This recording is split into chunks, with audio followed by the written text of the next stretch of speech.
In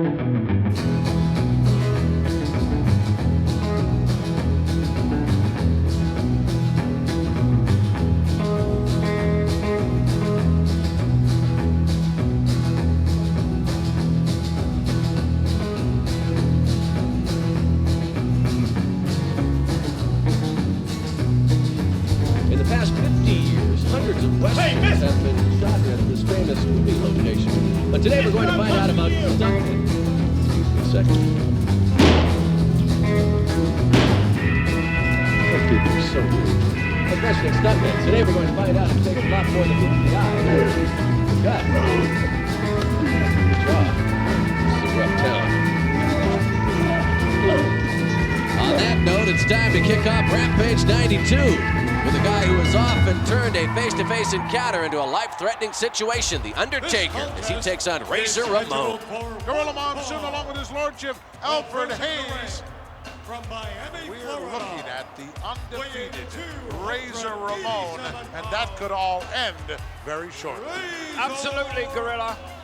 That word undefeated could become past tense at the end of this contest tonight, because he is facing a most intimidating person, a huge man who himself is undefeated, and I'm sure Razor Ramon will be tested to the utmost limits. The man who calls himself El Hafi there, poised for the match of his life. Better get rid of that toothpick, because the guy who's about to make an appearance here might just make you swallow it. I think he would do indeed.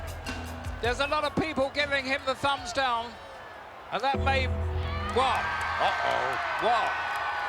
What a hush. The ominous toning of the bell, signifying the appearance being led down by his man, Paul Bear, referring to the Grim Reaper, the Undertaker. Yes, indeed, and you can feel the tingling of excitement running through this jam-packed auditorium here. And look at Paul Bear, that look, and look at his face. What a stunning face is everywhere, except that man, completely emotionless. That man, I call him, is he a man, Gorilla? The Undertaker? He's a thing. He certainly is. He is a thing, your lordship. He has done some unbelievable things here in the World Wrestling Federation, and this will be the toughest contest to date for Razor Ramon. We'll find out just how bad the guy from Miami is. We certainly will, because Razor Ramon has towered so far over all his opponents. However, he's coming up against a man now who is possibly a couple of inches taller than he. And has the agility of a cat. Yes. And the expertise and ability of a world-class wrestler, which indeed he is. Look at him. Bell is gone. This one is underway. The jacket's gone. There goes the hat. And it's time to get it on. It is indeed. I want to see these two come toe-to-toe, face-to-face, and just compare the differences. Both huge men. Undertaker on the 300-pound mark. Look out. Don't turn your back on Mr. Machismo.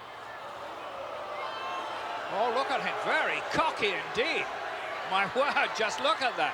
Had an opportunity there to sucker punch the big guy. Did not, and now he's paying the price for it. And he must be shocked by that.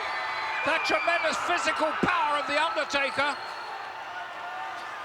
Look at that face, that visage. At times, seeming to be impervious to pain. He certainly does. He really gives no indication of the pain and agony that sometimes he goes through. Powerful blows, those, by Razor. Razor going to work here, trying to slow the big guy down. Now, Undertaker down to the canvas, but right up on his knees. And that's the very first time I've ever seen Undertaker go down so quickly in a match. But as you said, he bounced back like rubber. And a surprise look, shocked look, I might add, on the face of Razor Ramon. I'm sure he got, Razor did, some words of wisdom before this match took place from the WWF champion, Ric Flair. who knows a great deal more about The Undertaker, I'm sure, than Razor does. I'm sure he does.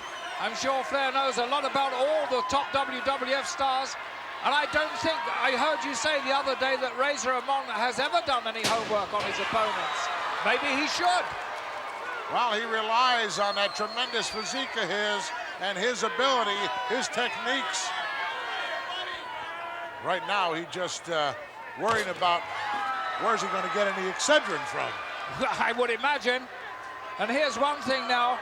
He's stripped of all the gold, and whatever he possesses is not going to do him any good at all. Only his physical prowess and his, I would say also his courage. Does he have that against The Undertaker? Well, we're going to find out exactly what he's made of.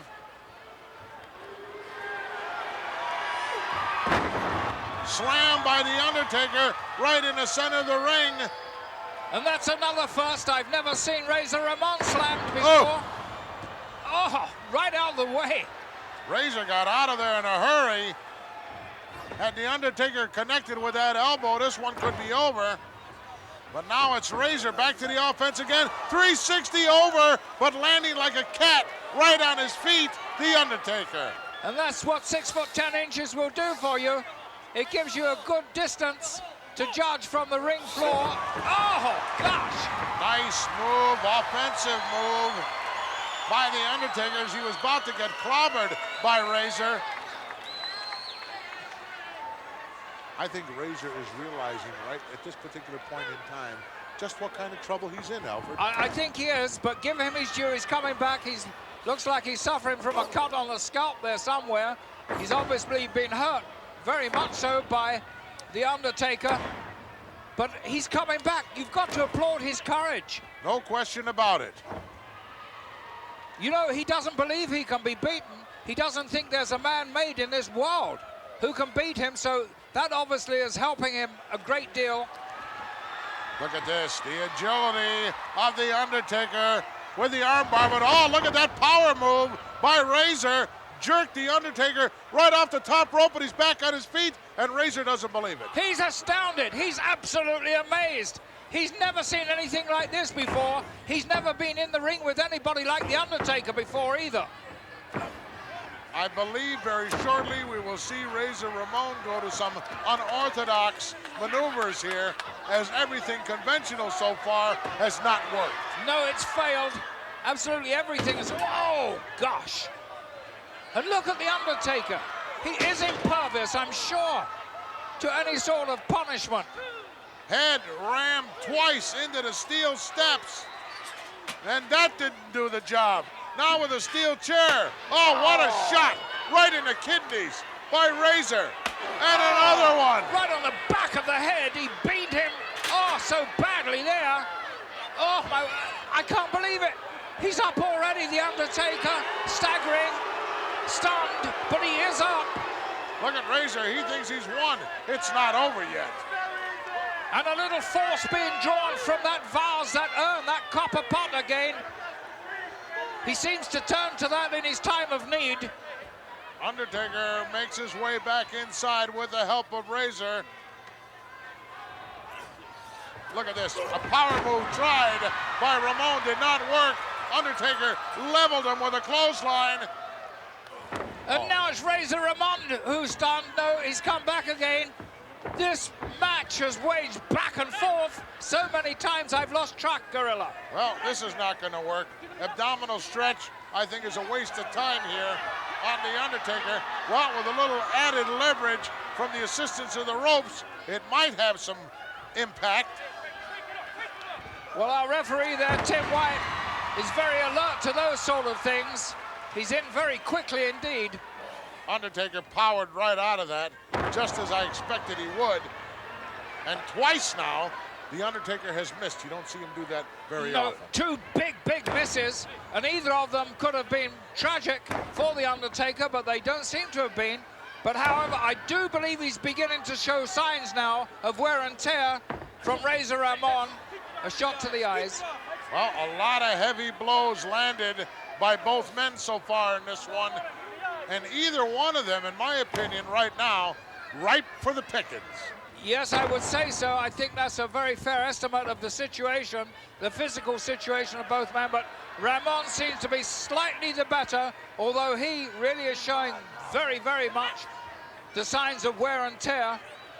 Reverse chin lock accomplishing two things here for Razor, buying him a little time to suck it up and at the same time making The Undertaker carry his weight and perhaps maybe even choking him out a little bit. Yes, you can see clearly there from that shot that the left temple of Razor Ramon seems to have been lacerated one way or another, and I would imagine that's from some of those heavy shots he took in the beginning of this match from The Undertaker. Doesn't surprise me. I'm surprised he's still got his head on his shoulders. Some tremendous blows have been delivered so far in this one. Paul Bearer from the outside, raising that urn from which we know so well that The Undertaker derives his strength and power from. And look at Razor holding on for dear life. Well, that's really great stuff by Razor. He slowed The Undertaker right down. He's smothering him with this move. Undertaker trying to weather this particular passage of this match. Whether he'll do that or not, well, it's up to discussion now. A physical discussion, that is, between these two. Couple of right hands to the breadbasket. Finally, Razor turns it loose, ducks underneath a nice high one, and whoa, there's that flying clothesline, that patented move by The Undertaker, and he feels the power right now. Oh, look out! Tombstone City, perhaps? No. Wow. Luckily for Razor, he was close enough to get some assistance from that top. He doesn't want any more, Alfred. No, he's felt the wickedness and the brutality of The Undertaker, somebody equal to himself now, and he's taking off. I don't really blame him. He's leaving, and The Undertaker right on his tail. Let's go up and get the official word. Ladies and gentlemen, the referee has counted both men out of the ring. He rules this bout a double countdown.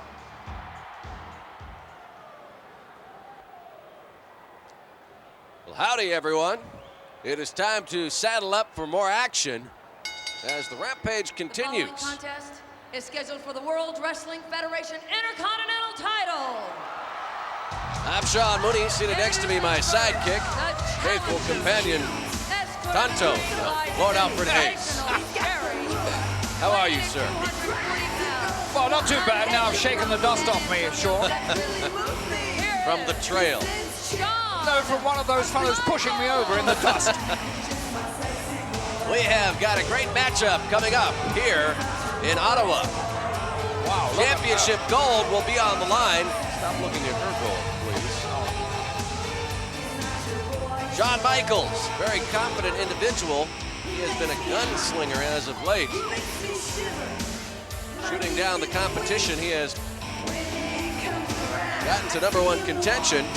And today he will challenge the reigning Intercontinental Champion. Whoa! Just shook up Mike McGurk. Well, Mike He McGurk looks was, visibly shaken. well, she was staring at him. Well, She's going to incur the wrath if she's not careful of Sherry. oh, wow. That's a steely glare. It was a stealing there. Never seen one. She's got eyes for Shawn Michaels as Mike McGurk. Oh, you think so? I definitely. Well, all the girls have. He's really a good-looking man. Look at him. Well, his eyes today are on the Intercontinental belt as a superstar known for his excellence of execution. Makes his way to the ring.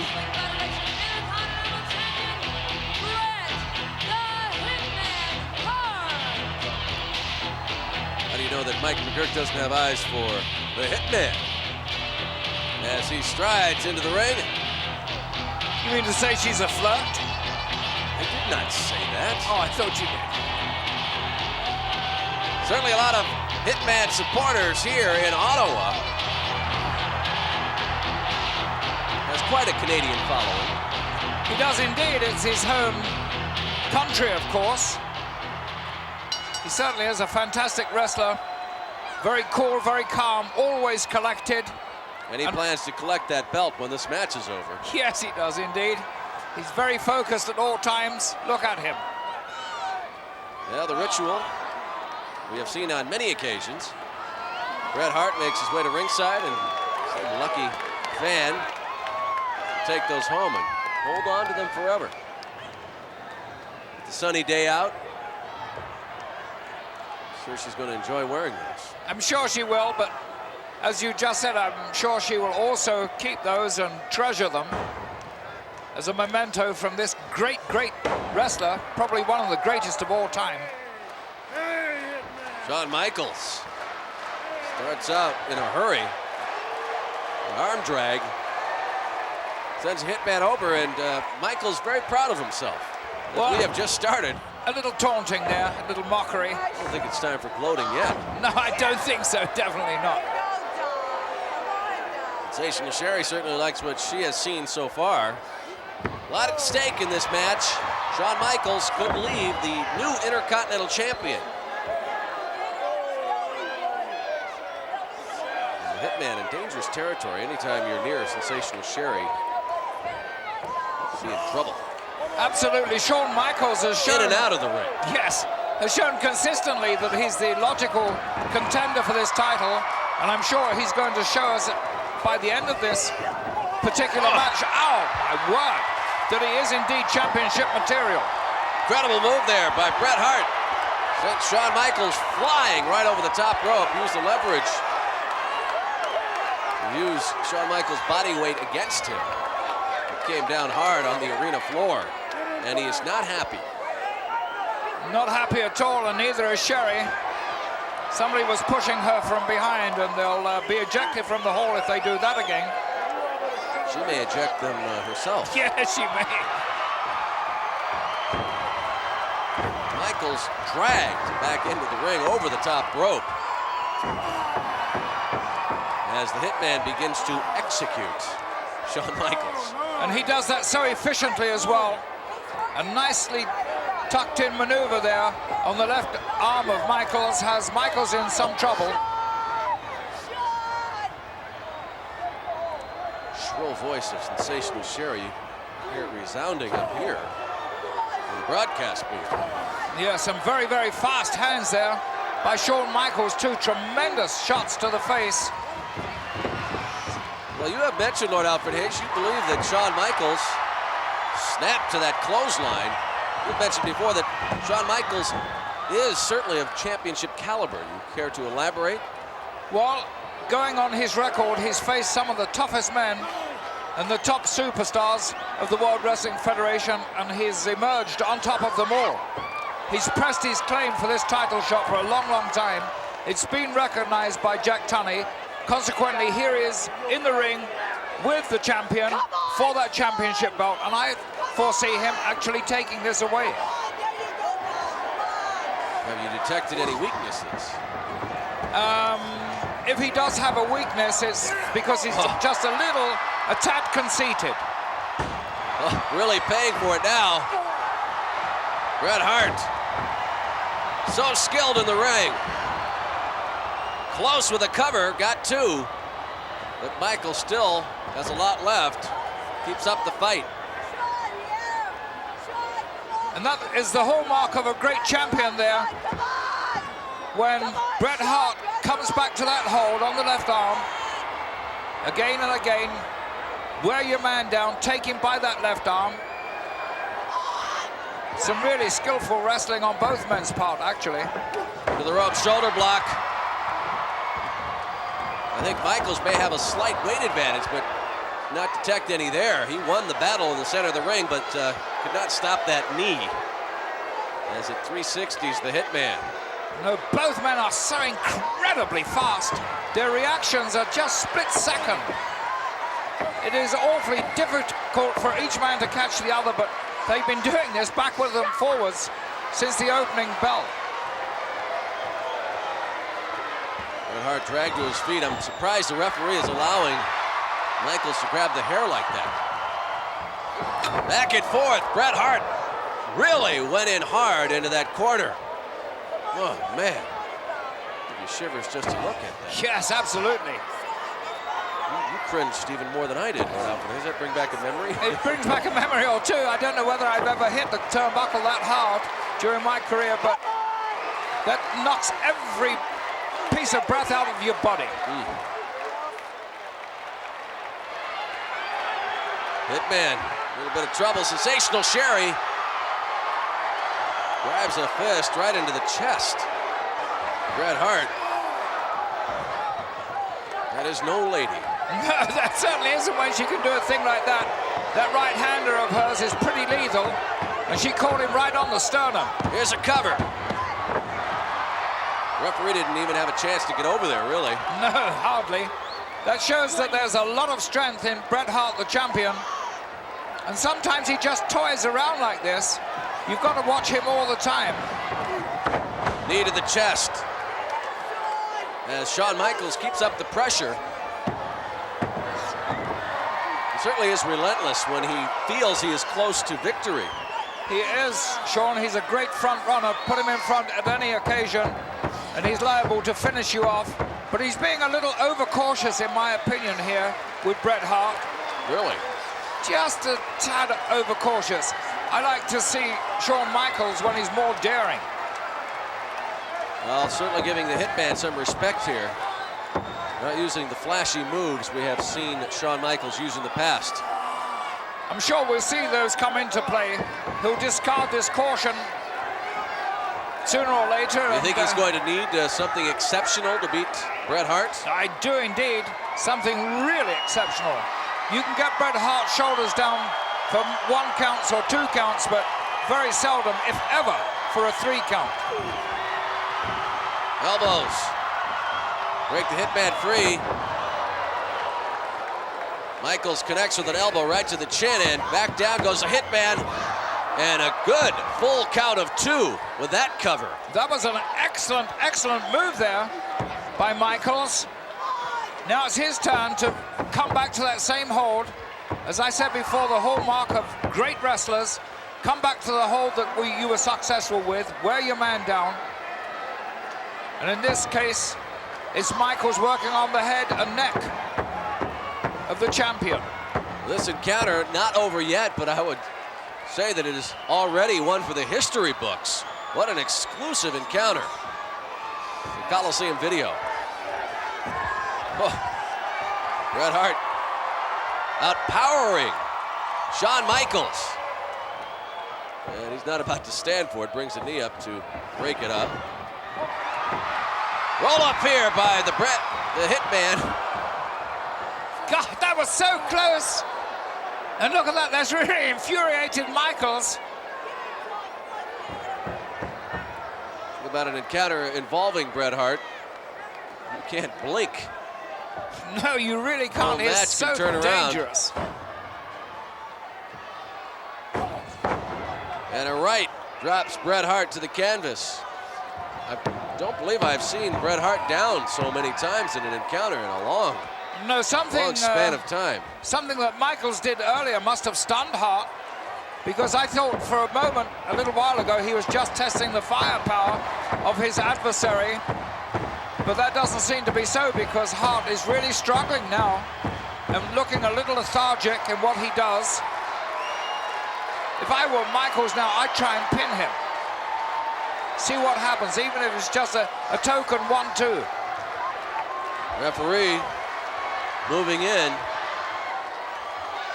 Checking to see if the Hitman is out. Now that is a count of 2 if there is one more. This match and the Intercontinental belt will be awarded to Shawn Michaels, but no, he holds on. I thought for a moment then that his arm was going to drop on that count of 3, but it didn't. And he's still in there battling away, and all the time that Bret Hart is in the ring, he can still be dangerous, no matter how much you may be deceived by him being tired or fatigued. It usually isn't so.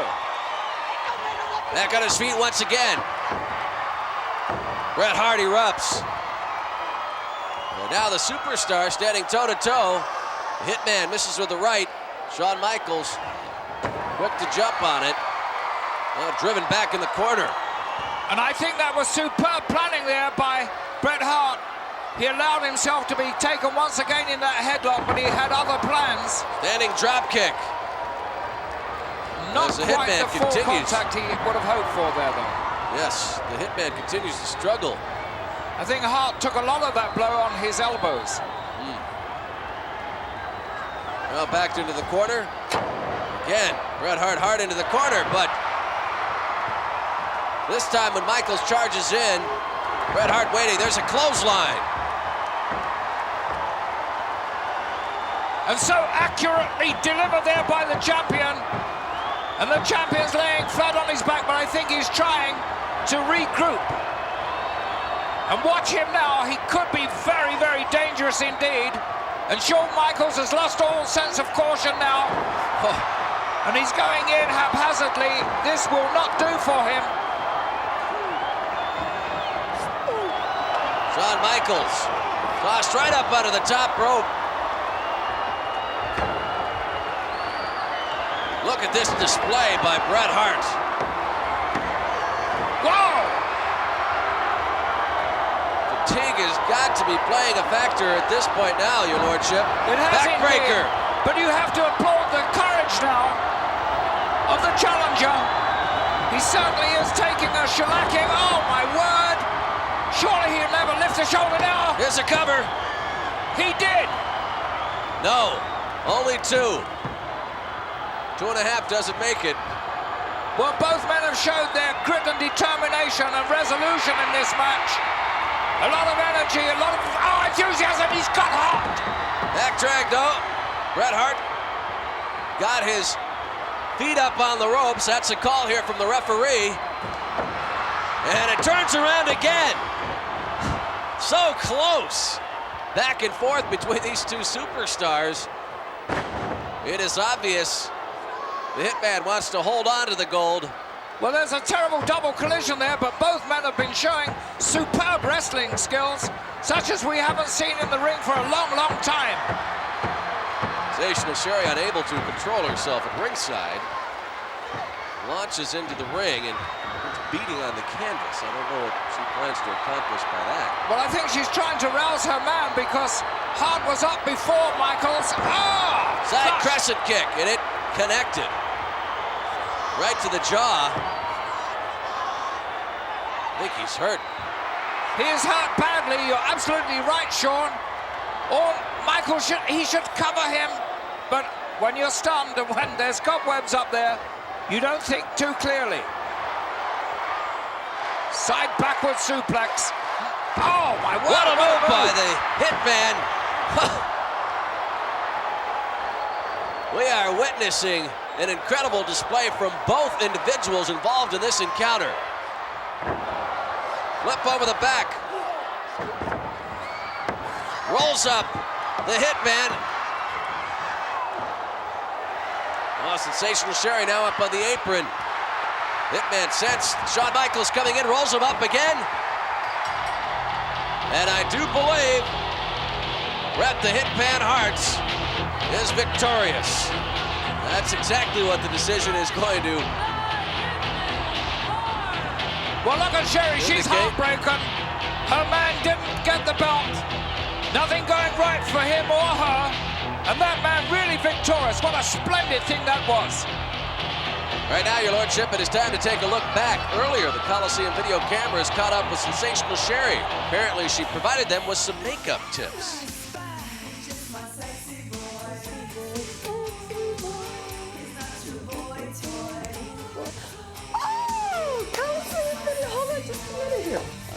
There we go. Boy, have I got a surprise for you. I'm so glad you're here today. This is going to be the best thing that you have ever been involved with. I tell you what, I can't wait for that special young lady to get here. I tell you, it's going to just be so wonderful. Oh, and here she is now, our little guinea pig. I mean, model. No. Look at, and she's blonde. Look at this. Isn't she sweet? Look at this, and nice clothes. Hold on a second there. Here, you just, hold on, honey. You just, right here, sit down. Right there. Boy, aren't you just as cute as you can be? And she's blonde. This definitely has to go. Here we go. We're gonna make sure that your nice clothes don't get messed up at all. There we go. What? What are you complaining about? Are you like one of those little blondes that complain about everything? She's even got blue eyes. God, boy, are we gonna have a good time with this one. Boy, has she got problems, and she's blonde. Let me see what we need to do with you here. We might try a little bit of this.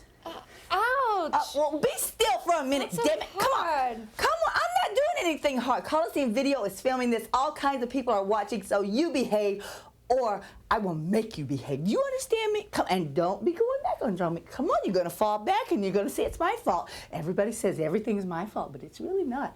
Hold on here. See, come, be still. What is that stuff? Will you come on and be still? You're such a little bitty thing. Come in.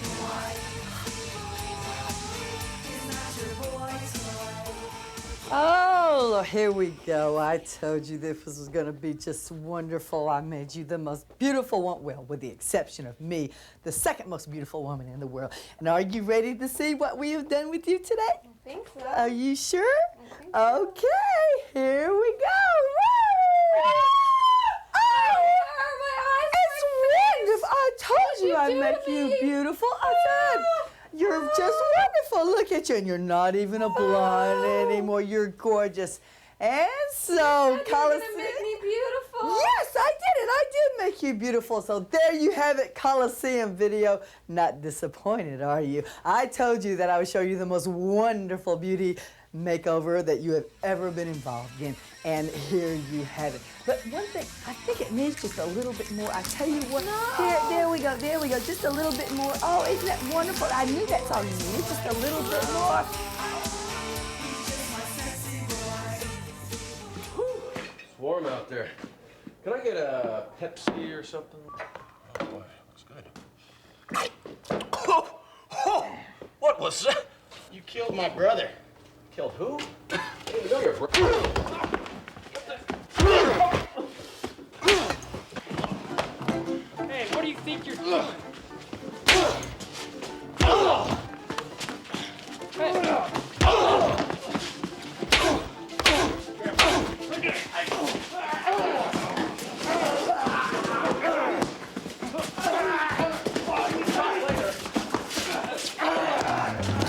While these guys fight it out in the saloon, let's find out what happens when 40 superstars brawl in the ring.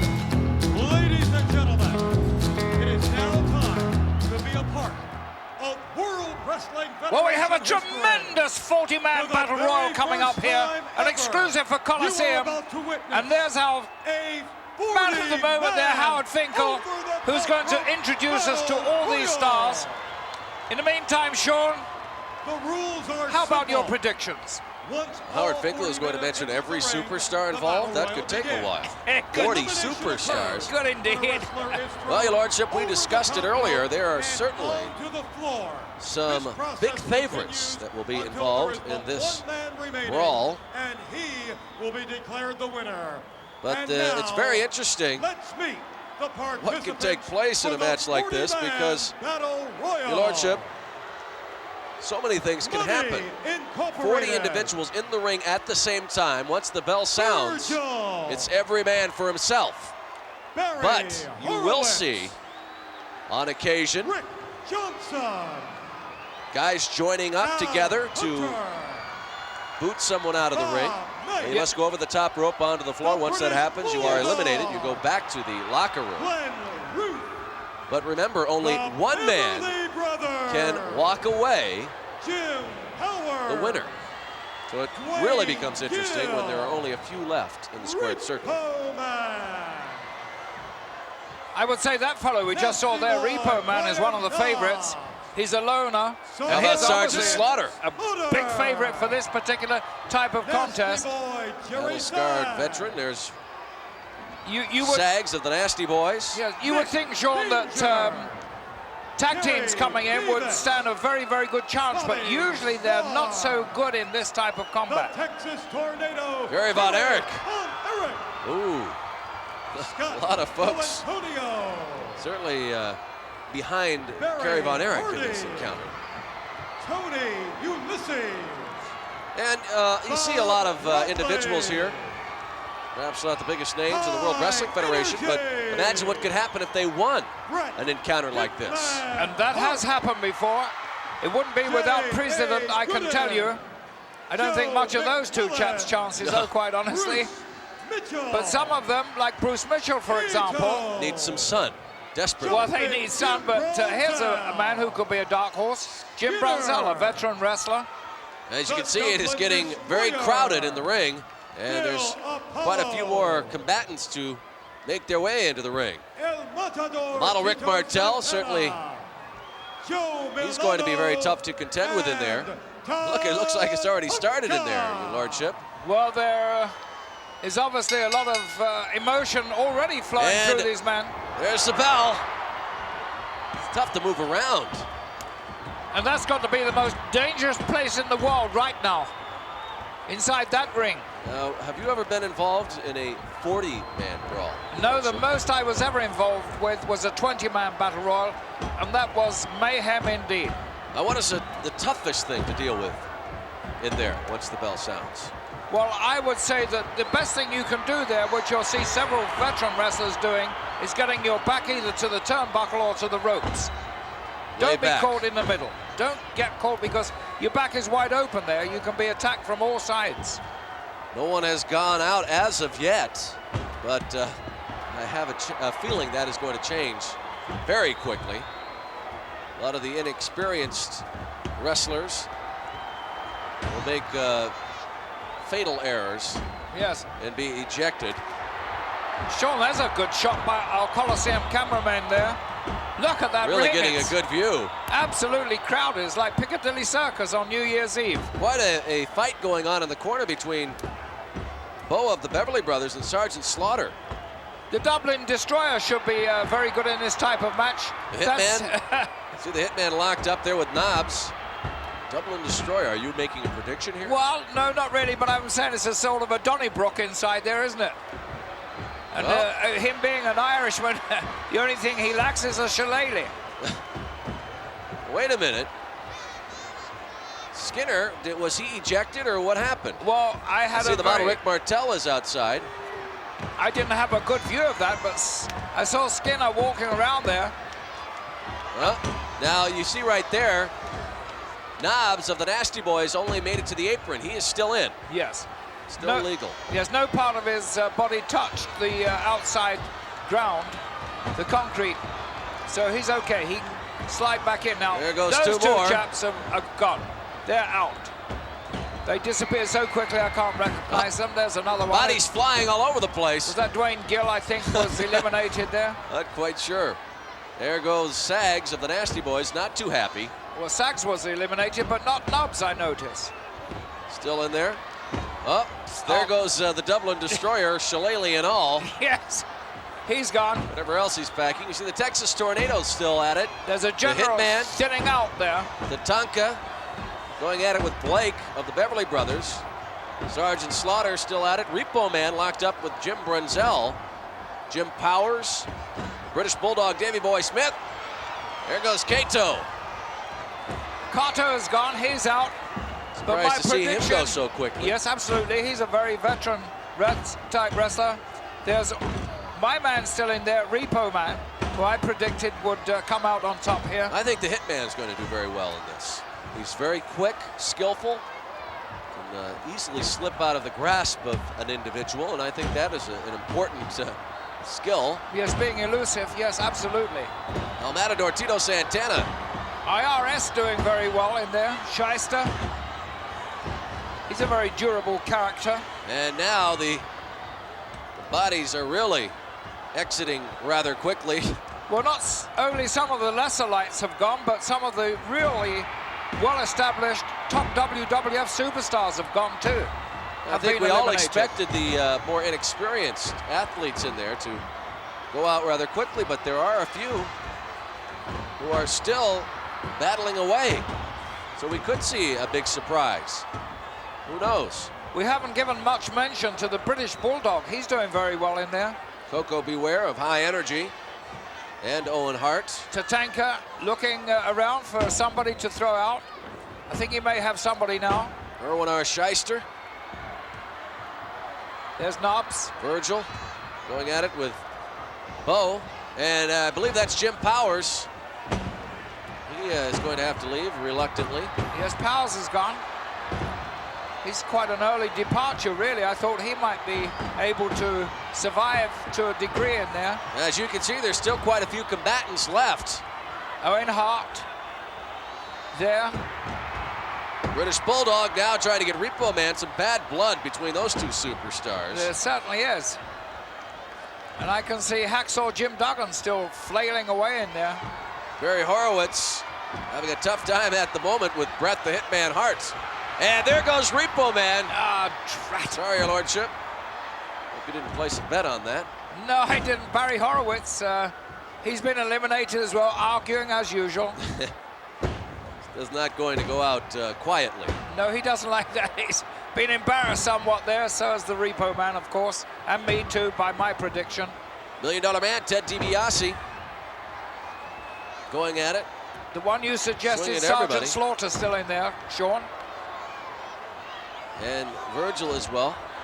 Jim Brunzell, the Texas Tornado, gone.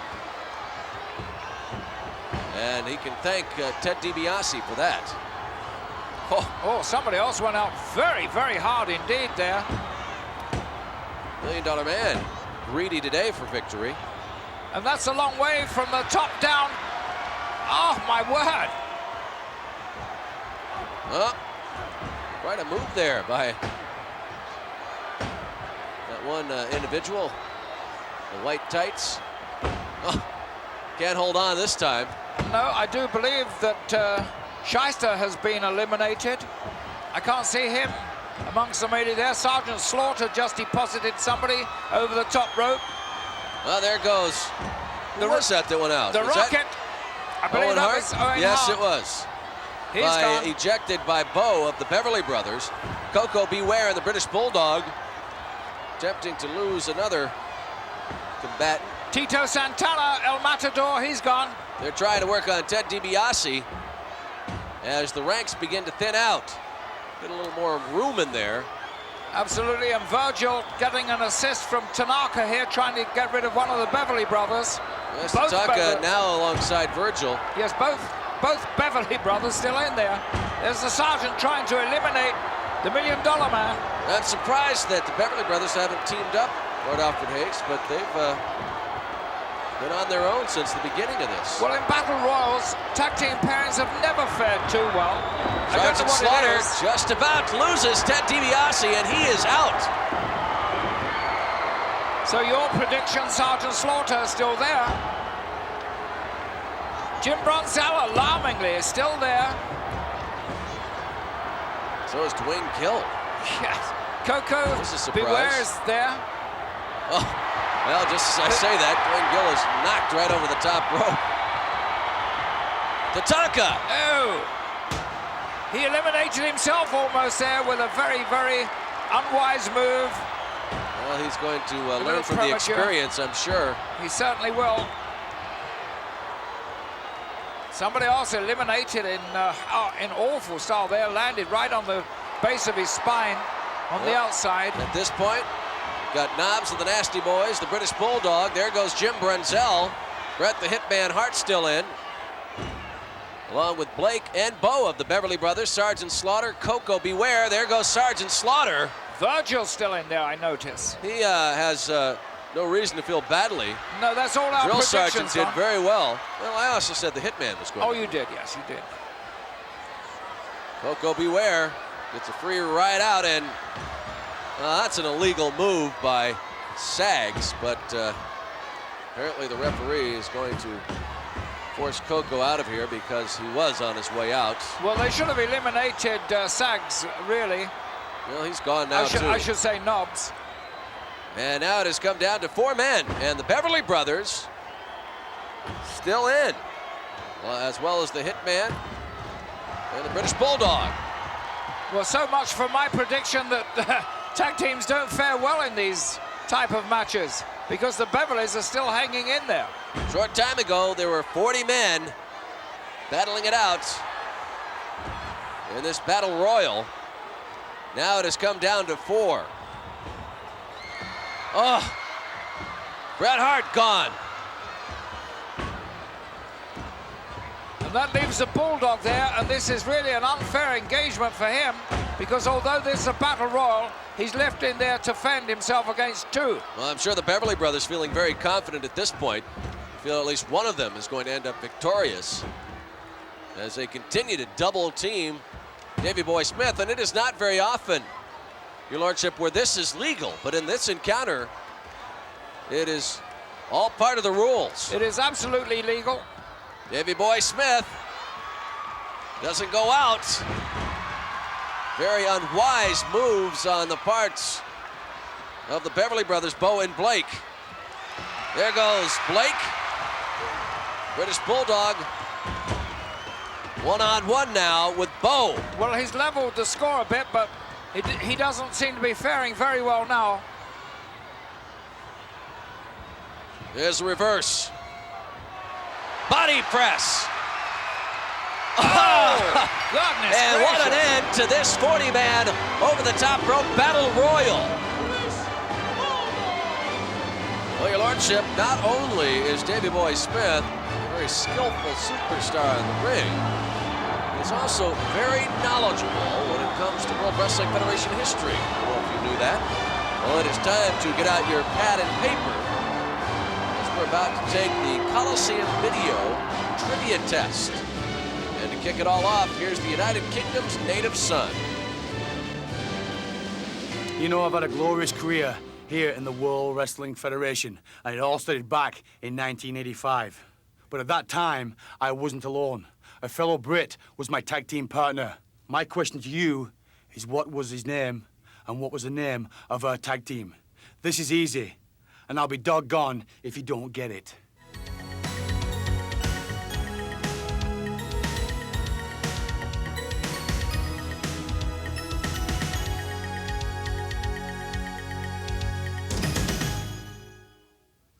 That was great. You weren't on a leash too long, was you? When I was involved in tag team wrestling, there was no one better than the Dynamite Kid. Together, we were known as the British Bulldogs. A matter of fact, we won the WWF Tag Team Championship at WrestleMania 2. Now let's sink our teeth into some more Coliseum Video action. The following contest is scheduled for one fall. Introduced first, weighing in at 234 pounds, hailing from Cocoa Beach, Florida. Here is the model, Rick Martel. Doesn't look as though he's actually going down the runway. A fashion house in Europe, nowadays, but graceful stride nonetheless as the model Rick Martel makes his way to the ring for a one-on-one confrontation. He looks awfully calm. Yes, he Preparing does. for combat. He's a very famous figure, of course, in Europe. He's a multi-talented man. He's noted in the fashion world. Where is the standing ovation that I deserve? Come on, everybody up. Come on. He is not going to get a standing ovation here You know something? in Ottawa. You people have Maybe no popular in France. class. Well, he's popular in London, which is another big fashion center. He's extremely popular in Paris. You're absolutely right. He's the toast of the French Riviera. Well, this superstar Making his way toward the ring, weighing in at 238 running to the squared circle is a very popular individual wherever he travels. Full-blooded Lumbee Indian, Native American Tatanka. Can't wait to get his hands on model Rick Martel. Perhaps you can enlighten everyone as to why he is so enraged. Well, he's very, very fired up. It wasn't so long ago that Martel stole his sacred feathers. And he's still extremely annoyed indeed. And he's been waiting for this opportunity to get his hands on Martel and a measure of revenge. No small measure, that is. But there's a very, very, golly, dangerous move he made. Do you think the model understands what those feathers mean to the Lumbee tribe and ancestral history? Well, I don't think he knows the full import of that. No, I really don't. Well, Tatanka is giving him a quick education here. very hard-pressed clotheslines there take the model right out of the ring, and obviously shaken up. Well, they were the right tactics by Tatanka. Obviously, he came into the ring on fire, and he's pursued that attack relentlessly. For a moment, he was stopped by the model, but once again, he's on the warpath. As far as Tatanka is concerned, Martel has shamed him in front of the Indian nation, and he continues to mock Tatanka, wearing the sacred feathers on his beret, continues to spray cologne on him. Tell you what, Rick Martel is certainly one who can get under your skin if he wants to. Well, he certainly can, you know, and no matter what he thought about those feathers before, I believe he realizes the full impact it's made upon Tatanka now. Would you draw that from the impact he just made with the arena floor? Yes, really. Tatanka really going after his man in this match. As we said before, he's waited a long time to get this measure of revenge, but it may be going against him now. Well, Martel, a very experienced superstar. Tatanka not giving an inch. Sends Martel flying into the steel. There's a tomahawk. Snap to that chop. And he sends Martel back into the squared circle. Well, he wants to beat him inside the ring, and that was almost a double count out there, which wouldn't have served him any good whatsoever. And Martel also, he wants to take this match. He wants to try and beat Tatanka in front of all his fans here. He really does have quite a following. Do you have Martel. You could see crushing the look of blow. pain. Yes, all over his face there. You happen to know what Tatanka calls his little followers? Kids. Braves? Yes. I should have known better. You know everything that's going on in the World Wrestling Federation. It's Exactly what he calls them. Braves. Just a little trivia that I picked up from the British Bulldog. He did quite well in that test. Yes, he was very good. Double wrist lock now. Tatanka holding on, but Martel breaks free. Good camera angle to see those shots. Martel into the corner. Tatanka a little over anxious.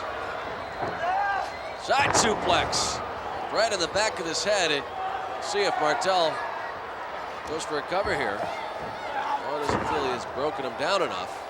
Tatanka has great moves, great resolution, tremendous power, great stamina, but he's a little rash at times, and he does things that maybe he should think twice about.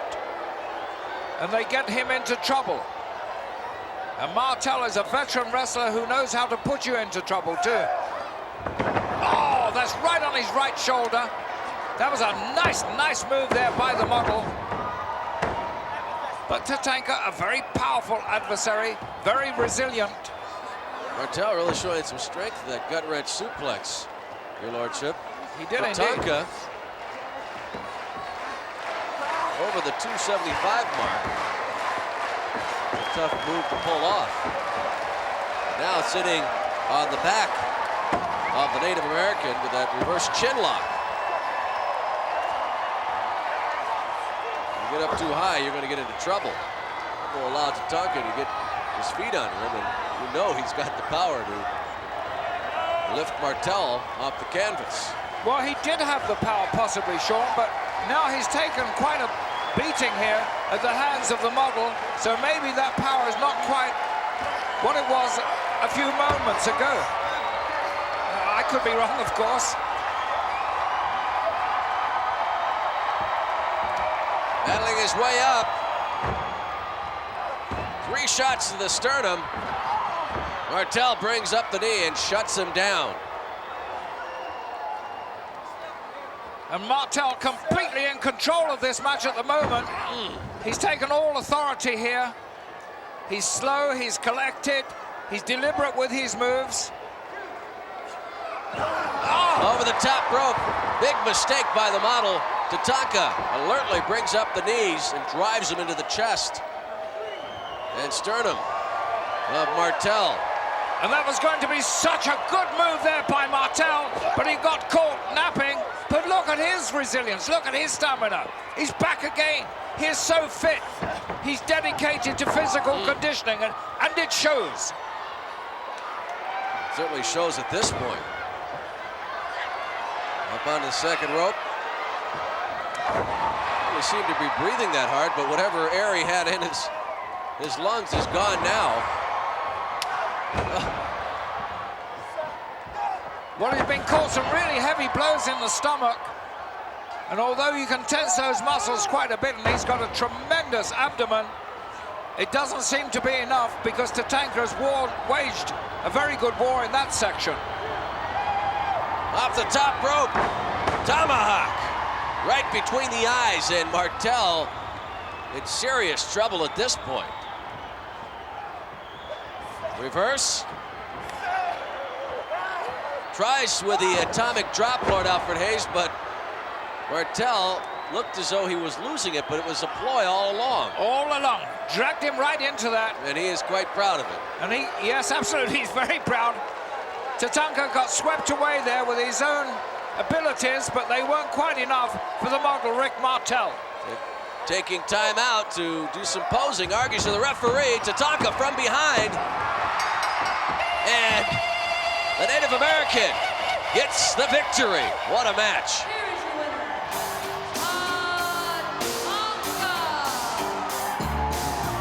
Hear the war cry. Another victorious encounter for Tatanka, the full-blooded Lumbee Indian. What a match.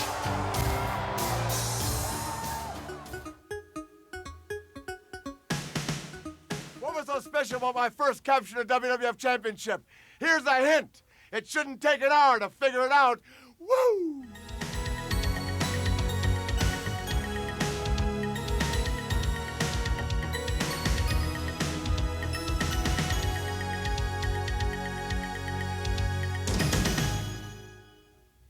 Here's the answer. It was at the Royal Rumble, 1992 version, that I showed everyone what the real deal was, outlasting 28 other superstars for over 1 hour to capture the WWF Championship. And remember one thing, play this segment over and over again, because I'm the best thing going today.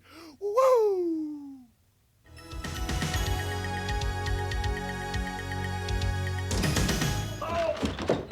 Don't come back! Hey! Watch where you're going, mister! Hey, buddy, watch it! You got some kind of a problem, huh? I told you to watch out! Oh, that's it! That's enough! Wait a minute. Oh, I've had enough of you! All right, I've had it! That's it. Now... Now you made me mad. Hey, wait a minute. I think we ought to think about this. Come on. Hey!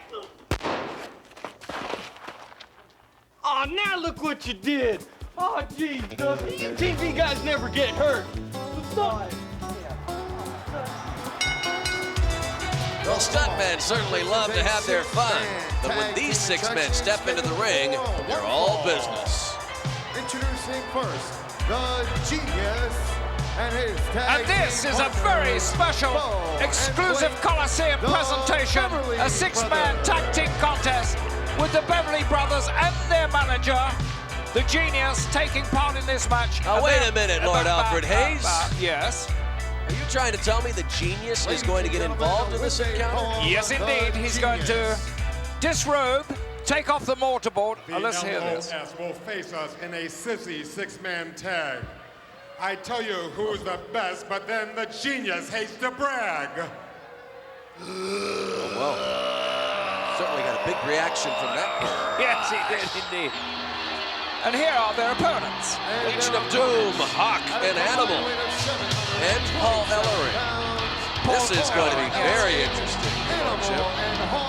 Now, do you know anything about Paul Ellering's Yes, I do. background as far as in the ring? I know he is a very astute manager. Yes, indeed. He's an accomplished wrestler also. Some time ago, I was up in Minneapolis and I saw him wrestling up there for a spell. Certainly in good shape. Look at the arms on him. I saw him wrestling at the old amphitheater in Chicago So I know he has a very good wrestling background, as indeed does the Genius. Sure, I have seen the Genius. Despite his flightiness, I think that's a nice way to put it. I've heard he's a little light in the boots, but he might be a little light in the head too, but you watch him, he's a good wrestler, the Genius. He has some really I don't astounding deny that, moves. Your Lordship. I just question how he's going to work along with the Beverly Brothers, Bo and Blake. What an awesome force Legion of Doom and Paul Ellering make. Sean, I'm sure this is the first time you've seen... What is the Genius wearing? Did you check his outfit? No, I didn't, actually. No. Looks like the Riddler. Oh. Well, Paul Ellering certainly makes it clear he's ready to mix it up. Yes. I was going to say, Sean, this is the first time you've seen Ellering wrestle. I'm sure you're going to be delighted with it. Surprised. That is a very interesting outfit that the Genius is. I think Ellering wants to start here. Yes, it is an interesting outfit. I think he wants to get his hands on the Genius. And I guess the Genius is going to light him. G-Man. A lot of G's there. Where's the cape? A lot of G-force in the Genius. Well, looks like we're underway. LOD looking on as Paul Ellering is the first man in. Immediately with a backslide, it could be over already. Genius breaks free. That was a nice move by Ellering. He got a little confused in the beginning, but he sorted that out. Trapped the Genius there, had his shoulders down, but not very securely. Shot to the midsection. We see that Paul Ellering can indeed take a shot. Oh, man. That was a very impressive move. Nice neck breaker there by Ellering. Genius searching for some hair to grab there. Now Paul Ellering in a very dangerous position. He's in the corner of the Beverly Brothers. He is highly vulnerable at this point. And they're going to work on what they believe to be the weak link of that trio from the other corner. And I think I would have to agree with them there, because Hawk and Animal are devastating once they get in. They're in. Paul Ellering alertly makes a tag. Animal is legal now. He can't realize why he's not going. I understand why he not forced the weight of Paul Ellering over. He just found out the answer. Yes, he couldn't believe why he couldn't get him over, and there is the answer. Bo sneaks in from behind to sneak a shot in on Animal. Oh, nicely timed power slam there. So well done. Animal with the reverse. Leapfrog.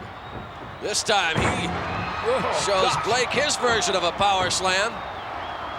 This time, when Bo tries to get involved, he really pays the price. The Genius suddenly decided against getting into the ring then. He was going to come in, but he thought better of that. Once again, I don't blame him. Who wants to get into the ring against that man, the Animal? Ably assisted, of course, by Hawk. I can't get over the Genius's outfit. It looks like he probably spent a lot of money on that. I'm sure he did. And I'm sure he's taken a lot of money out the purses of Bo and Blake, too. He gets a good percentage, you know. Well, they've been quite successful in the tag team ranks. Among the top contenders for gold. They are a crafty pair. Very skilled in the ring. While the Legion of Doom known mostly for their brute force. Beverly Brothers have had to rely more on skill. Yes, tremendous power possessed by LOD. They're playing with the Beverly Brothers now. Hawk is certainly one intimidating individual.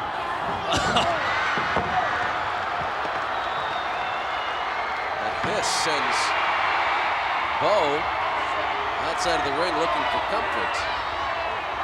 Is that a hiss or a roar? Or maybe a squawk or a squeak from a Hawk? Maybe he said rush. Yes. Whatever it was, it frightened the living daylights out of Bo. Very reluctant to get back in there. They're mixing it up outside. Animal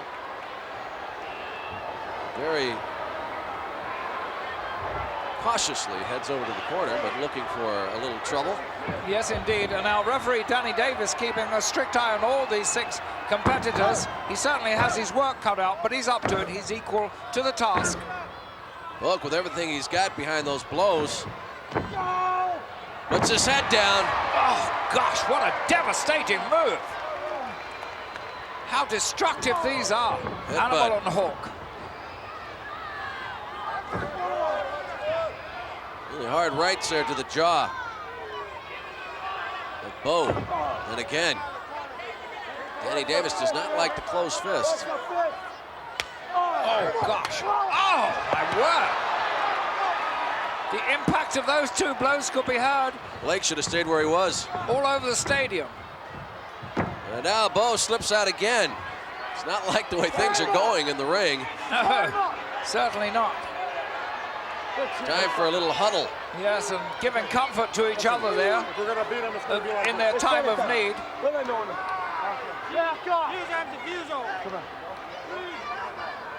I didn't quite get what they said did there. Did not hear what Danny Davis had to say either. Paul Ellering very anxious to mix it up again. He is indeed. He's hungry to get his hands on the Genius again, I think. Well, those two have exchanged verbal blows for some time. Hawk dropped across the top rope, really didn't have much effect on him at all. Surprised the Beverly Brothers so nonchalantly stroll away after attempting a move on the Legion of Doom.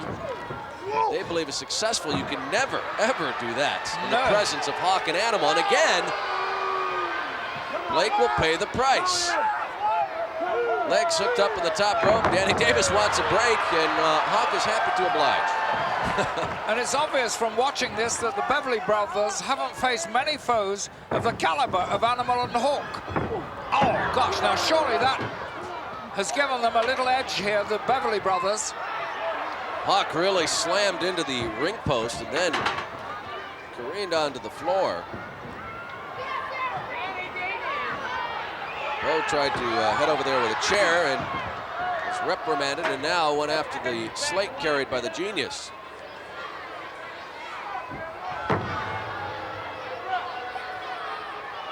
Blake continues to distract Danny Davis while Bo got in another shot, then sent Hawk back into the ring.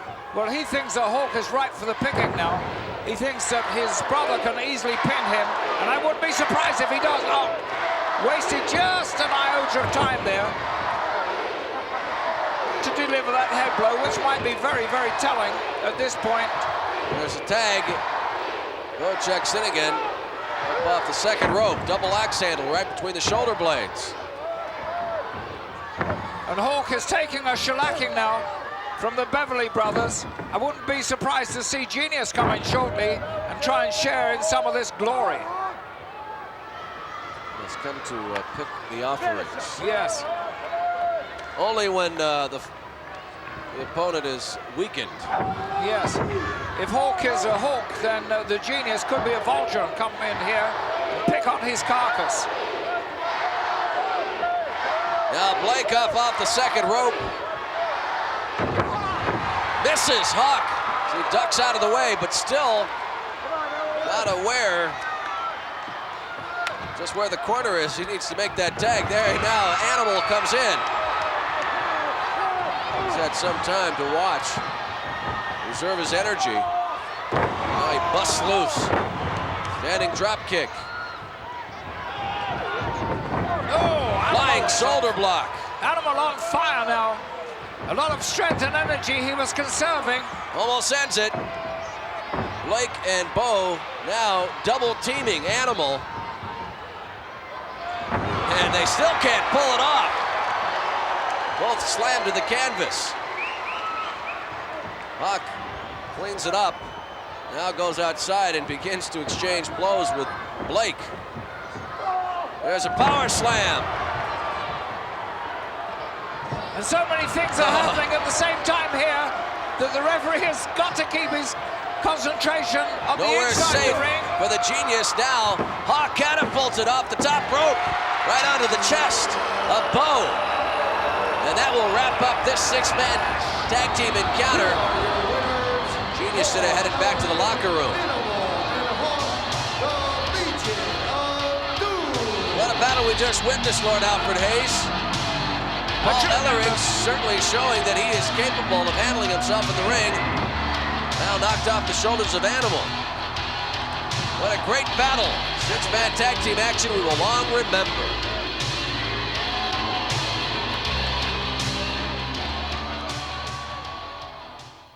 It's time to put your thinking cap on and see if you can answer the following.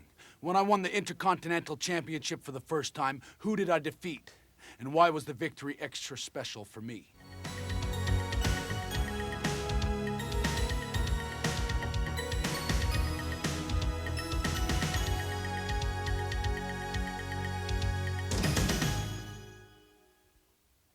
At SummerSlam 1991, I gained the victory and the championship from Mr. Perfect, winning with my great move, the Sharpshooter. And as to why the win was extra special, it was because my mom and dad were in attendance to share in that special moment.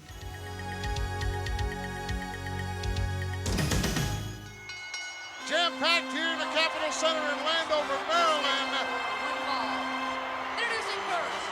Gorilla Monsoon along with his lordship, Alfred Hayes, as we take a look at El Matador Tito Santana. What an athlete. He certainly is, and he looks so good in the suit of lights. He comes in dressed in that bullfighter's regalia there, but once he takes that off, here's a wrestler. Does that actually light up, Alfred? No, they call it the suit of lights in Spain. I lived there for some time in Barcelona. That's when you were incarcerated, was it? No.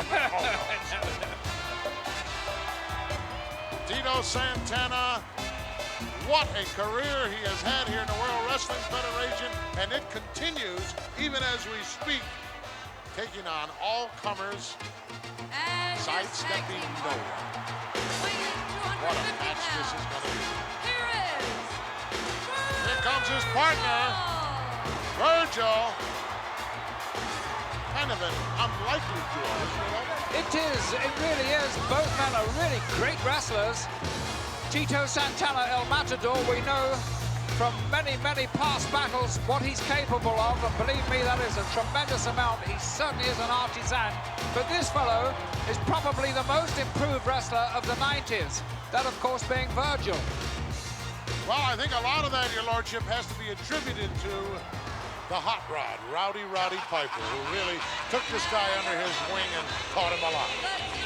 Yes, he did. And you know, strange enough, a lot also has to be attributed to that man there, the $1 Million Man, Ted DiBiase.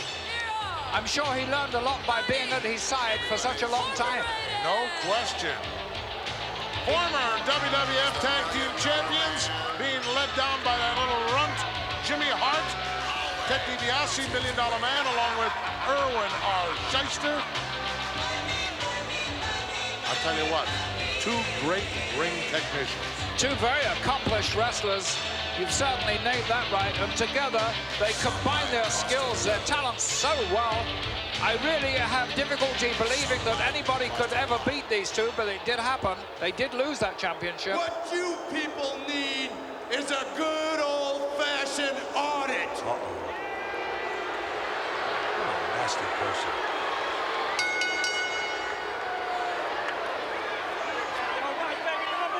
And it only gets better as we go along. It certainly does. There are so many things in store for us in this program, but just look at this match. Let us concentrate on this, and we'll dwell on the good things to come later on. Tito Santana about to kick it off here with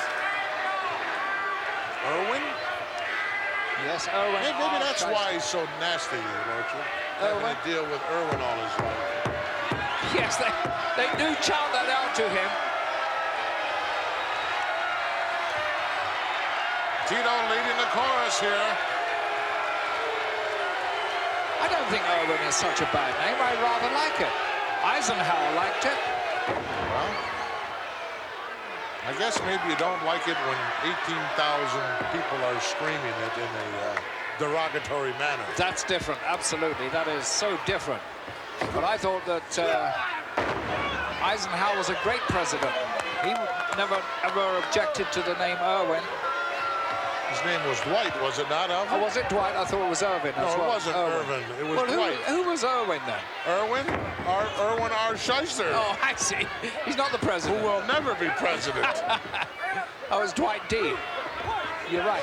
Oh, nice block by Tito. And a roundhouse right to the nose of Irwin. Scoops him up and a beautiful slam hip lock out of that. And here comes DiBiase, and he gets slammed. And a drop kick. Tito's literally cleaning house. He wants to go out after. Tremendous stuff there by El Matador. He came in and tremendous, fast, rapid moves in succession. Drop kicks, body slams. He did it all. I just gave Virgil a high five. Is that a tag, Alfred? It might be. I don't think so, though. They were high-fiving it there. I think that was just a little congratulations there. Congratulatory move. That's the word I was trying to get out, yes. Well, a little run complaining to the referee, wanting him to admonish Tito Santana about the closed fist. No tag made there, but referee had his back turned. Did not see Virgil come in. And DiBiase on the referee's case as well. He didn't expect to see Virgil either. Good move by Shyster. He was a victim of an illegal tag, but he straight away came over and made that tag right in front of the referee's face. $1 Million Man going to work on his former henchman.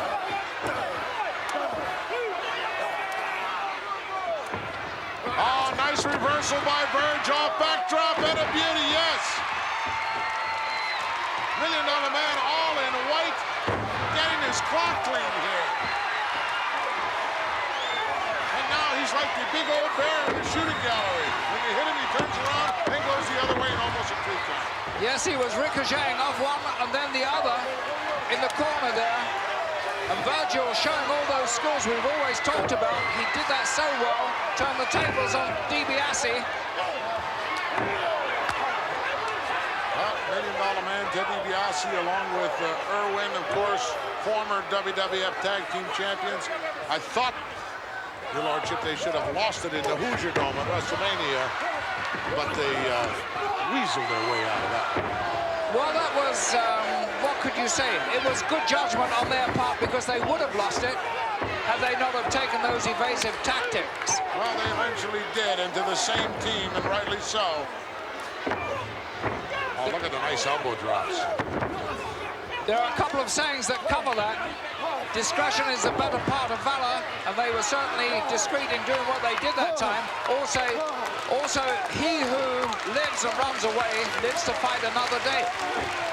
So they'll get their chance again, these two. But that's not the motto that these two live by, Alfred. Their motto is, win if you can, lose if you must, but always cheat. That's what DiBiase's all about. Well, it seems to have paid off for them, Gorilla. Put his head down, Tito right over the top. Nice sunset move, but did not have the legs hooked. And you're not going to beat a ring veteran like Ted DiBiase with that kind of a move, I'm sorry. No, he didn't seem to be able to bring those two legs over and pin the shoulders. As you say, that was some sort of lapse there.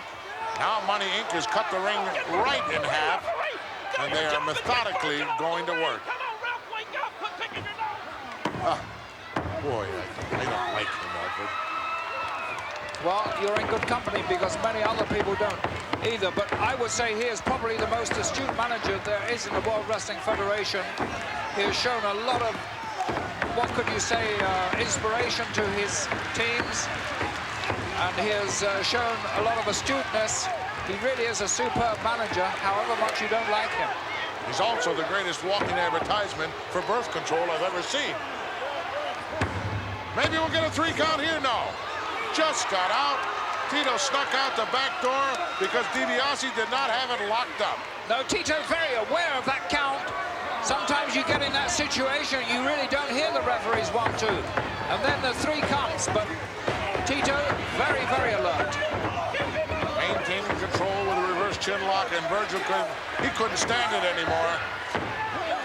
But that's exactly what Irwin wanted. And they just love that situation to occur. Referee's attention diverted completely. Jimmy Hart adding to the confusion there. See, one referee on the outside would be nice here, Walter. Could control a lot of that. I don't know. I'm not really in favor of that. I think that one referee ought to have the authority to control a tag team match in any case. And this referee certainly does. He's very good. He's an excellent he has the referee. authority, but he doesn't have enough eyes. Probably one of the most competent referees here in the World Wrestling Federation. Yes, he is indeed. Ask him, he'll tell you. Yes, I know Hebner. Yes, he'll tell you that. But he is. Even so, it is difficult to keep up with 4 men. Tito still trapped over there, trying to get out any way, shape, or form that he can. Couple of roundhouse rights. What was Virgil doing? He's waiting. Well, Virgil came in once and he saw how his attention diverted the referee's attention. So I believe that Virgil is doing the right thing now, keeping cool on the outside and hoping that Matador will weather this storm.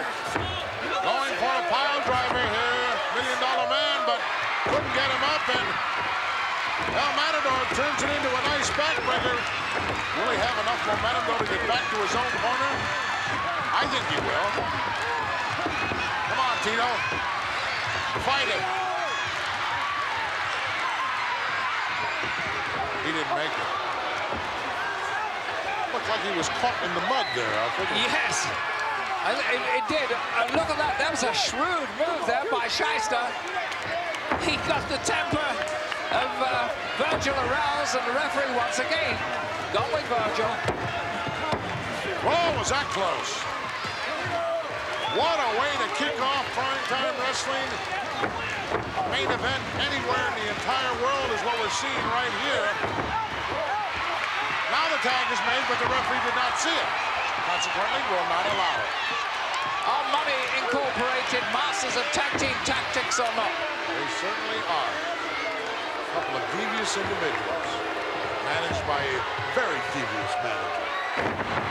Nice reverse neck breaker by Tito, but that took a whole lot of starch out of him as well. Well, where did it come from in the first place? Because it appeared to me that El Matador was down and out. He's taken an awful shellacking. Well, DiBiase made a mistake and put his head down. That's where it came from. And you certainly can't do that against Tito, a man of his caliber. Irwin has been tagged back in. Oh, yes, he made it that time, and the referee did see it. And it's Virgil with a series of right hands there. Look out. Clothesline City. Here comes DiBiase. Another clothesline with the left hand that time. Virgil's on fire. Some superb stuff here by Virgil. Look, he's enjoying himself now. He's taken a beating, but now he's on top. He loves it. Just look at that great move. Reverse neck breaker, but DiBiase right there. And now it's mayhem. All 4 men in the ring. Tito Santana, he never went out after he made the tag. No, and this is where it's difficult to keep tabs on who's the illegal man in the ring. Well, right now it's Virgil and Irwin, I believe. Double drop kick. Well, it doesn't matter. They both run out anyway. And the referee is trying to put out Tito, which is quite right. Suplex from the outside. And look at that. $1 Million Man pulls the leg out from under Virgil. Irwin ends up on top and gets the 3 count. Can you believe that? Here's the official word. Here are your winners, Money Incorporated.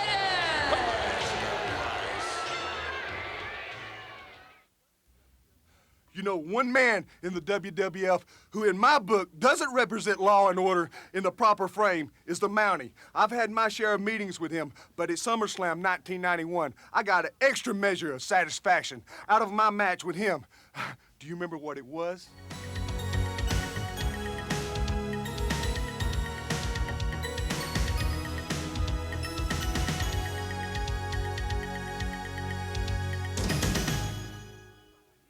what happened to the Mountie was something he had coming to him. He did hard time in jail for a night. I'm gonna remember that night for some time to come.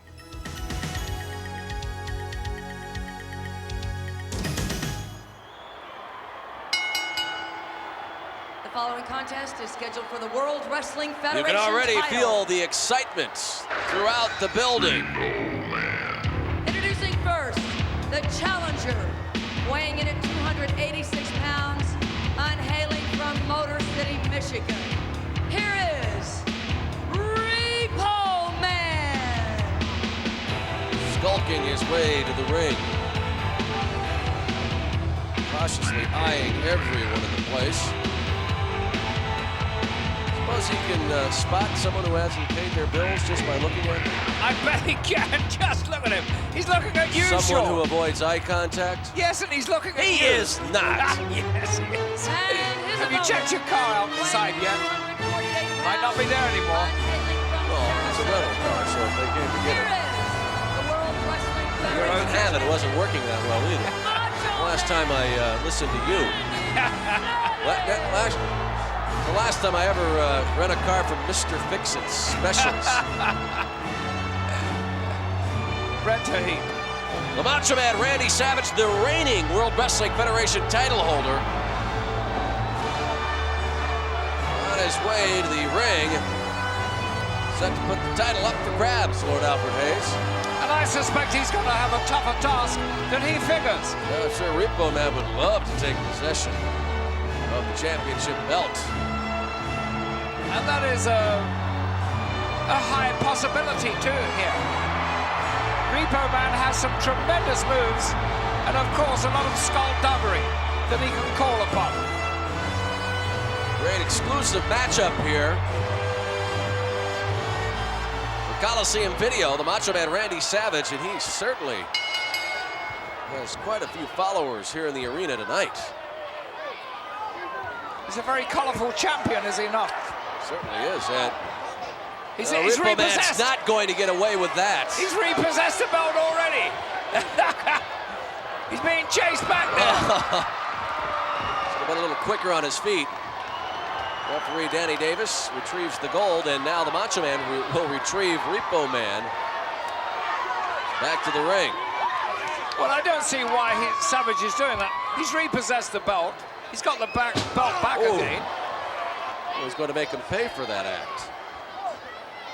Can't just come and steal the belt. Well, I think not that was expect just repercussions. No, I think that was a psychological ploy. Oh yeah, it was, and it really worked out well for him. Well, it has indeed. Look at this. Look what's happening now. Randy Savage, right over the top rope onto the floor. Way up in the air. Yes, and that gave Repo Man a little time to get some breath back into his body and form a plan. And obviously, he's going to really make Savage pay before he pins him. I would say that was, when he took the belt, that was some sort of move to show how easily he could do this. There's only one way to take the belt, and that is to beat the Macho Man. Oh, gosh! That is not going to be an easy task, but he is really taking it to the champion. He's making it look easy to me, Sean. Savage in a lot of trouble already. And this match only 3 or 4 minutes old. Fist to the temple. Do some serious damage. Macho Man Randy Savage in trouble. Surprised at this point that he is struggling so much. Well, I don't think he's used to this type of savage and brutal attack. Inside the ring, outside the ring. And he's a big, big man, Repo Man.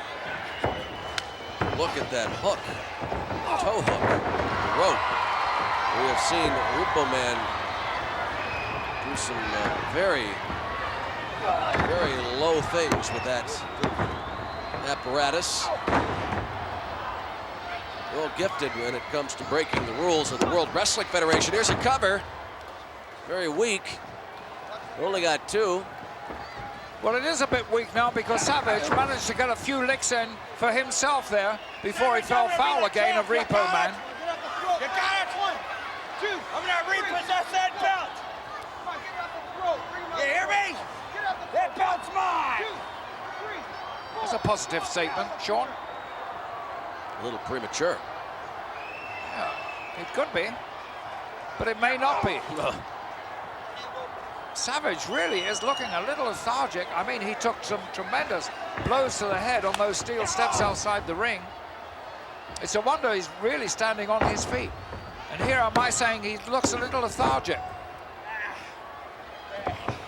Repo Man has been smothering the WWF title holder from the beginning of this encounter, despite a little battle in the aisle.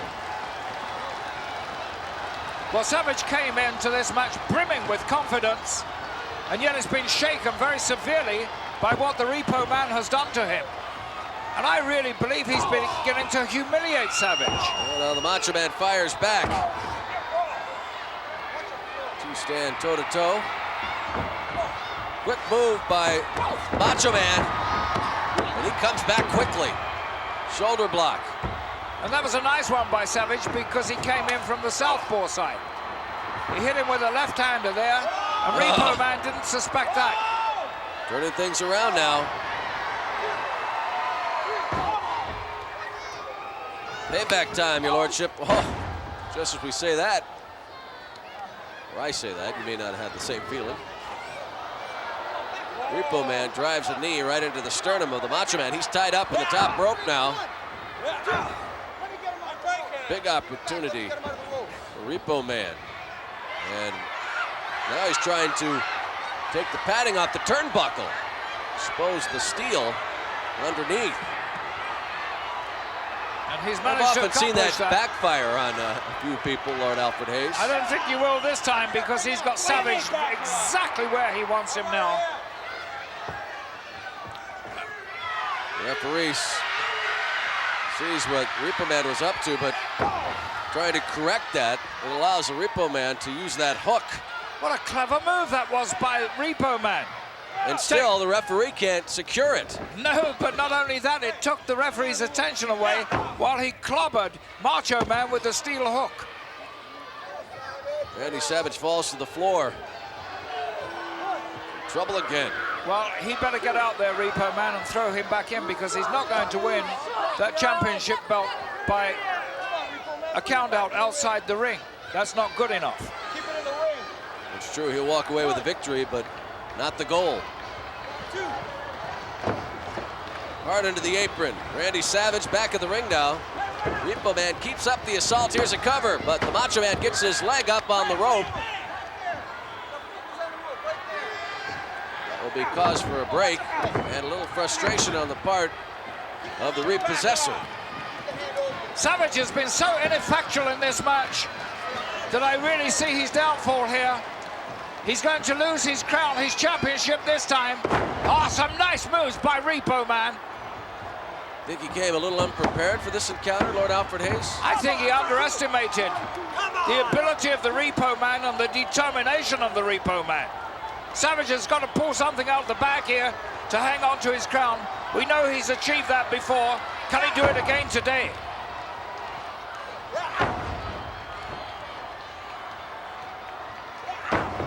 Pounding away. Macho Man continues to take a beating at the hands of Repo Man. And that was a very close call for him there. A 2 count, but almost a 3 count. Not quite. I got you now. And very, very confident Repo Man saying, I've got him. Shut up, I got him. Rapid fire fists. Enough to get the break. Hip toss. Randy Savage. The champion trying all Energized. sorts of risky moves here. I don't know what's come over him, Sean. That's another high-risk move. It didn't pay off for him. It didn't the last time. All that he's relying upon now is his physical conditioning, which, of course, is very good. We know his stamina is excellent. Charging in. Boot connects to the face of Repo Man. I think Struggling to stay up. Double axe handle takes him down. Here's a cover. Repo Man alertly gets the boot up onto the bottom rope. He took a lesson from Macho Man. Yes. All the time was a very heads-up move there. Very alert. Repo Man at all times. Savage seems to be coming back slightly into his own here. He seems to have got his second wind. Very sneakily, the Repo Man with the hook. Referee catches him and forbids it to happen.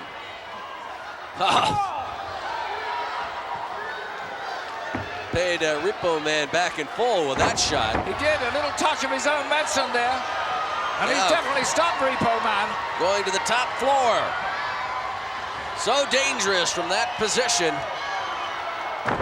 Elbow right to the chest. And this is going to do it for Repo Man. Beaten right in the center of the ring.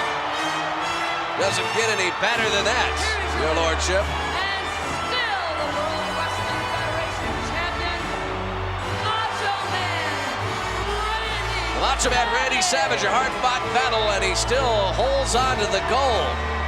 And a great encounter.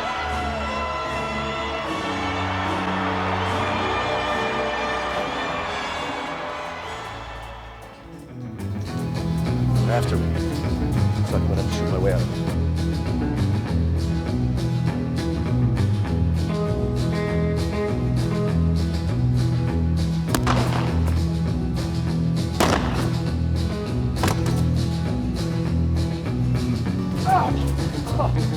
Well, that's what they call a 30-foot karate fall. And I can tell you, speaking from experience, it's a lot tougher than Hey, most. Sean! Hey, I enjoyed being your stunt double for you. Have a ball look, huh? Really made you look good, didn't I? Yeah, that's great. We'll talk about it later. Boy, maybe great, but I'm crazy. Welcome everyone to beautiful Cornwall, Ontario, Canada. Gorilla Monsoon along with his lordship Alfred Hayes bringing you this Coliseum exclusive. Fuji. Weighing in at Another tremendous tag team matchup about to go down here. Another feather in the cap, Your Lordship, of Coliseum Home Video. Absolutely. What an incredible collision this tag match is going to be. You've only seen just one of the participants there. Wait till you see his tag team partner. 330 pounds. Berserker joining forces with the Papa voodoo-ish Yes. Papa Shango. The master of witchcraft. The mystique that surrounds this man is never ending. They will have some very formidable opponents for this tremendous matchup. The Undertaker joining forces with the Ultimate Warrior. And I would say that's the ultimate pairing, wouldn't you? Absolutely. I couldn't think of two guys whose styles complement each other better than those two. Absolutely. What an incredible piece of matchmaking this is. Papa Shango combining his incredible talents, evil as they may be, with those of the devastating Berserker, and opposing them, of course, the Ultimate Warrior, one of the greatest wrestlers of all time, possibly the greatest of all time, with the Undertaker, a man whose invincibility has been proven beyond belief. I cannot for the life of me, Alfred, see a whole lot of continuity coming out of the team of the Berserker and Papa Shango, especially with a guiding light being the devious one, Mr. Fuji. So true.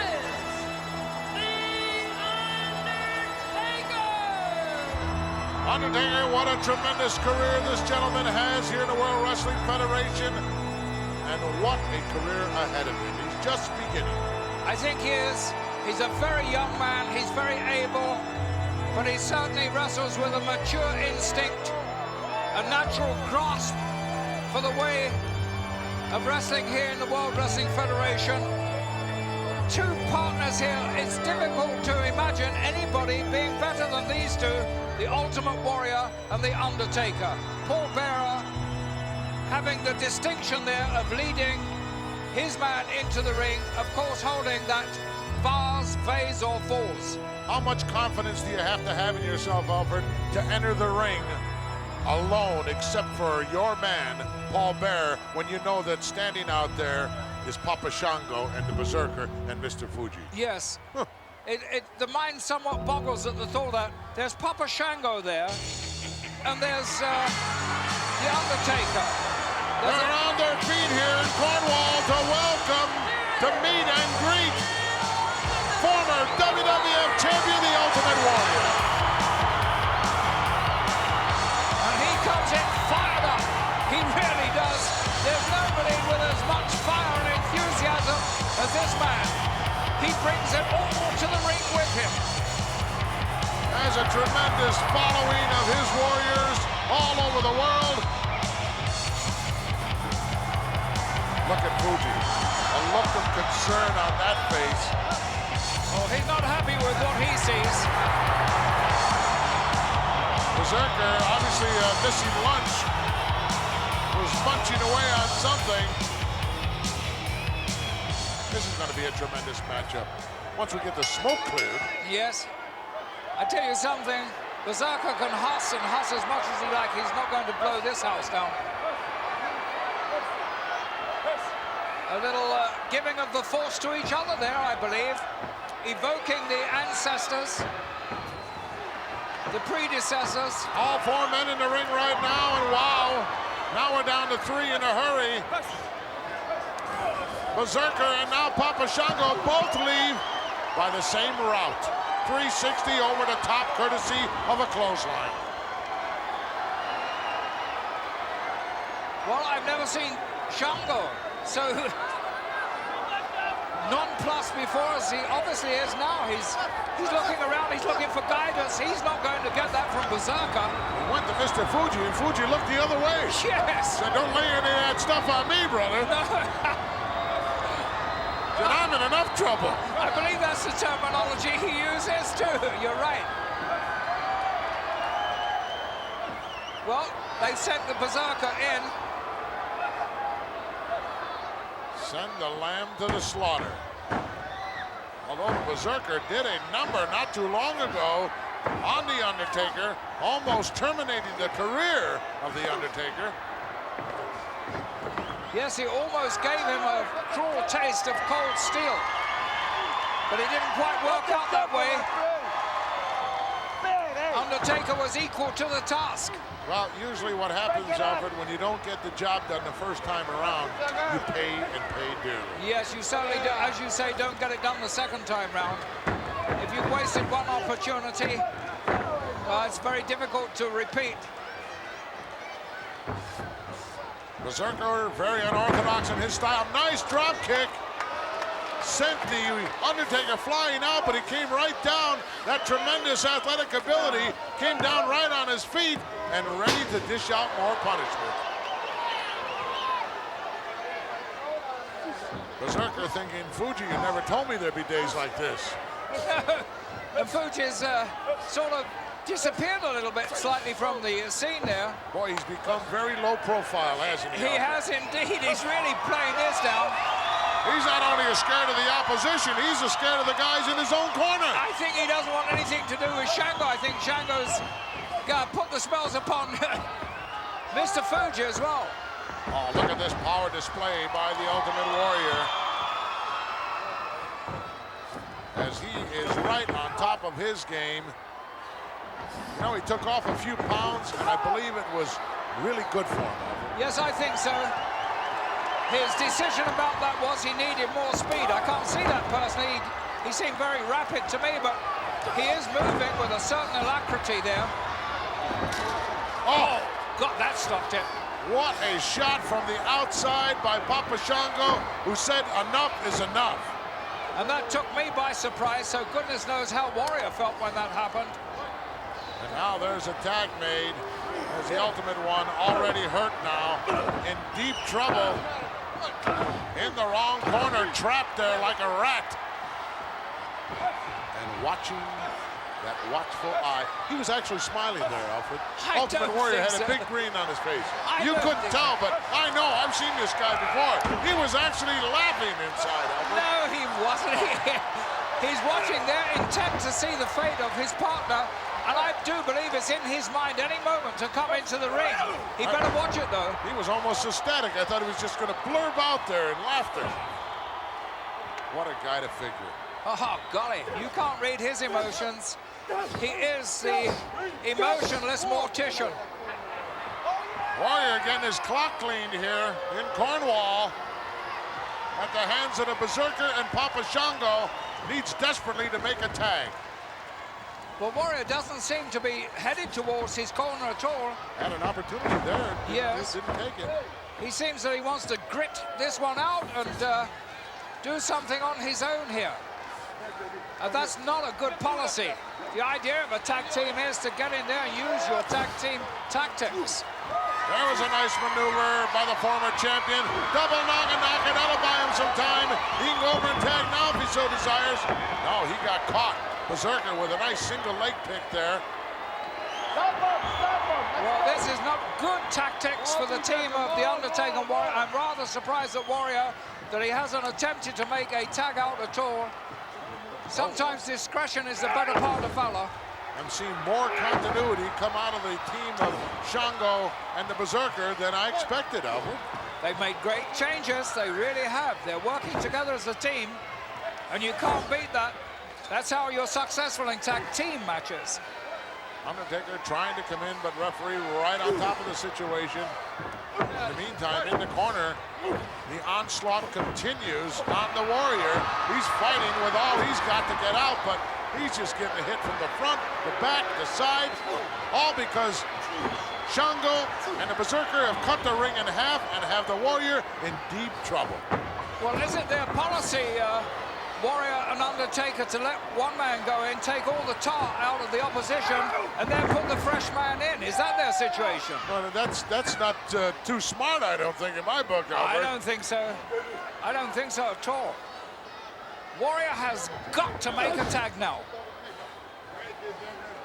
A hush has fallen over this capacity crowd here in Cornwall. Well, a hush has fallen over me. I'm astounded at these tactics. Have you seen Warrior attempt to make that tag yet, Gorilla? No, he had an opportunity on a number of occasions, did not take advantage of the situation. Of course, I don't believe that Warrior is at his most comfortable position involved in tag team matches to begin with. Oh, there's another nice backlift out. Another opportunity here, a golden one. Undertaker waiting for the tag. Yes, how calm and stoic he is, too. There it is. Now, he won't rush this. He'll take his time. He uses great self-discipline. He's actually very excited right now. Oh, yes. I can tell. Look at him. Oh, look at the power lift by The Undertaker on the Berserker. Shango comes in, gets caught right in the middle of his move. Oh, awesome clothesline delivered by the very agile 300-pounder, The Undertaker. Look at Berserker, he just keeps coming. Yes, Undertaker was taken a little bit by surprise there, but I don't think that will avail because he is so resilient. Oh! And it's a double choke right now by the... Oh, look at this, Warrior pops in. Double clothesline set up for him. Boy, I thought he'd be sucking it up over there in the corner, Alfred. I thought so, too.